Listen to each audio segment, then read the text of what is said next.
Hi, I'm Lee Hartman, winemaker here at Bluestone Vineyard, and today we're going to talk wine basics. We like to talk about a lot of things around here, from whole cluster press to malolactic fermentation, but we need to start at the very top, and so today we're going to learn how to get into the bottle of wine. So there are a lot of interesting videos on YouTube about how to open a bottle of wine without a corkscrew. Come on! Come on! But we already have a lot of options at our disposal. So I'm going to go through a few of them and then open a few bottles. The first one to talk about is called the Rabbit. This guy has lots of moving parts, and more moving parts often means more moving parts to break. So for that reason, I don't recommend using this guy. What you do is you open it up all the way,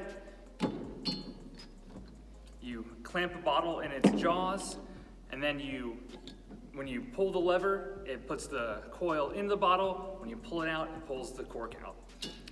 But like I said, too many broken parts and not something that is as quick as I'd like it to be. You could also use a wine saver, which is not always practical. It's a lot of fun, but it's not always practical. So my two favorite options for opening bottles here at Bluestone or at home is the old waiter's friend, a key corkscrew, where you use this coil. It is sometimes called a worm, sometimes a spiral, but you'll start by pushing the coil in, and you'll just get one rotation in, just that far, so that it's enough that you can pick up the bottle. And anybody who's ever worked behind the bar at Toast the Weekend knows that this is the first thing that we train anybody to do. So then, after you've turned it one rotation in, do not let go of your corkscrew. Just hold on to it and let go of the bottle as you turn. So once it's all the way in, you'll pull the lever closer to the bottle. You'll lift up once, and then you'll move to the second position here, and out it comes. Very easy. If you're working behind the bar at Toast the Weekend, just that very simple device will allow you to open up hundreds of bottles in an hour, which on those nights can be very important. And then the last bottle opening device that I'd like to show you today is a two-pronged piece of equipment here. This is a really good option if you are prone to breaking corks all the time. If you are opening up an old bottle of wine, say like our Cabernet or our Merlot from 2010, which are currently still available in our tasting room, or if you are working with a bottle that has a synthetic or a very difficult cork, this might be a really good option for you. So what you'll do is you'll take the two prongs, and one of them is a little bit longer than the other.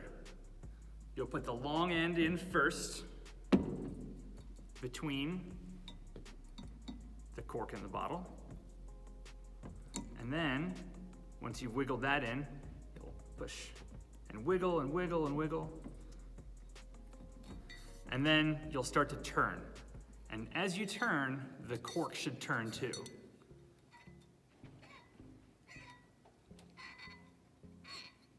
You might even need to wiggle it in just a little bit more as you come up.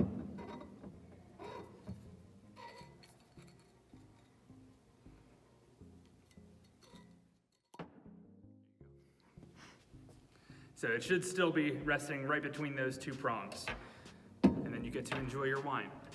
Now, I also understand that not everybody has two bottle openers in their truck all the time, and for that option, maybe a screw cap is best.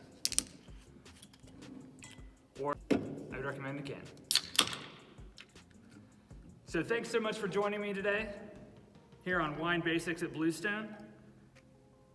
If you have any questions at all that you'd like answered about wine, or anything else that you'd like me to make a video on, I'd love to hear about it. So please leave a comment to the video or write to me on Facebook. You can follow my professional page, which is Lee Hartman, Winemaker, and I'd love to hear from you.